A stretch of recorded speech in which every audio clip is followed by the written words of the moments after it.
Nous avons quand même obtenu des victoires diplomatiques très importantes.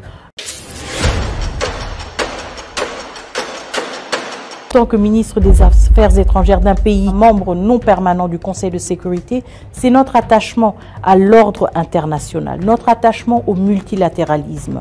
Nous avons mené un plaidoyer robuste en rappelant à tous nos interlocuteurs, à tous nos partenaires qu'il ne s'agissait pas d'un conflit oublié en Afrique entre deux petits pays africains, mais non, qu'il s'agissait d'une violation des règles du droit international, une violation de ces règles que nous voyons autre part et que nous avons aussi décriées autre part. Et le deuxième point, extrêmement important, et ce n'est pas un point que nous avons mené seul en tant que ministère des Affaires étrangères, il y a beaucoup d'autres ministères qui se sont investis, c'était de montrer le visage humain de la crise congolaise. Je voudrais surtout insister sur la résolution 2773, pour la première fois en plus de 20 ans, une résolution du Conseil de sécurité qui nomme explicitement le Rwanda et qui condamne le Rwanda pour son ingérence, pour sa violation de l'intégrité territoriale du Congo, pour ses violations du droit de l'homme et des violations du droit international humanitaire. Et pour nous, c'est un acquis extrêmement important. Pourquoi? Parce qu'il change la lecture du conflit, il change le discours autour du conflit.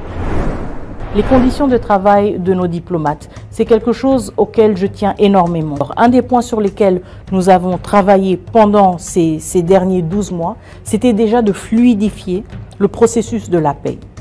Fluidifier le processus de la paix en mettant en place une task force conjointe du ministère du Budget, des Finances et des Affaires étrangères.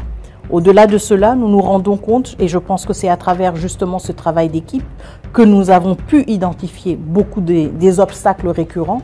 Nous nous rendons compte qu'en numérisant certaines choses, encore une fois, la fameuse numérisation, nous pouvons accélérer ces processus. Et donc maintenant, nous sommes vraiment dans des conversations très avancées avec des prestataires qui pourraient nous permettre justement de numériser l'entièreté, disons, de la fiche de paie des diplomates à l'étranger pour nous permettre d'avoir des paiements plus rapides.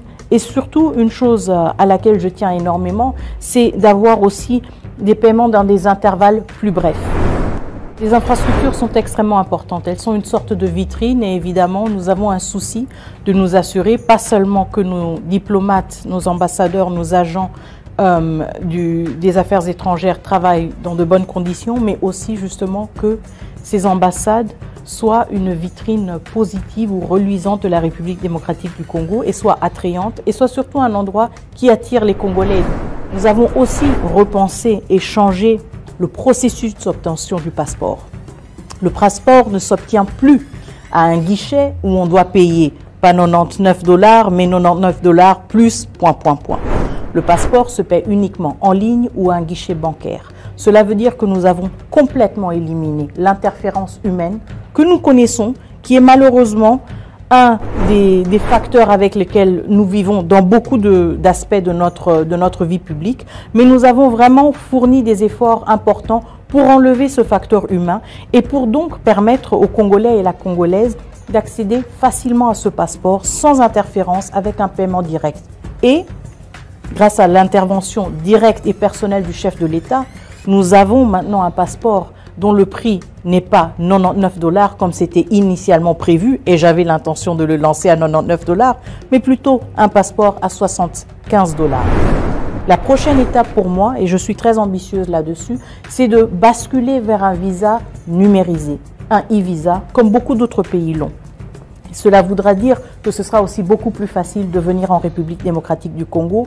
Nous aurons encore une fois des processus numérisés, sécurisés et beaucoup plus faciles aussi à payer avec des transactions bancaires et supervisées et sécurisées.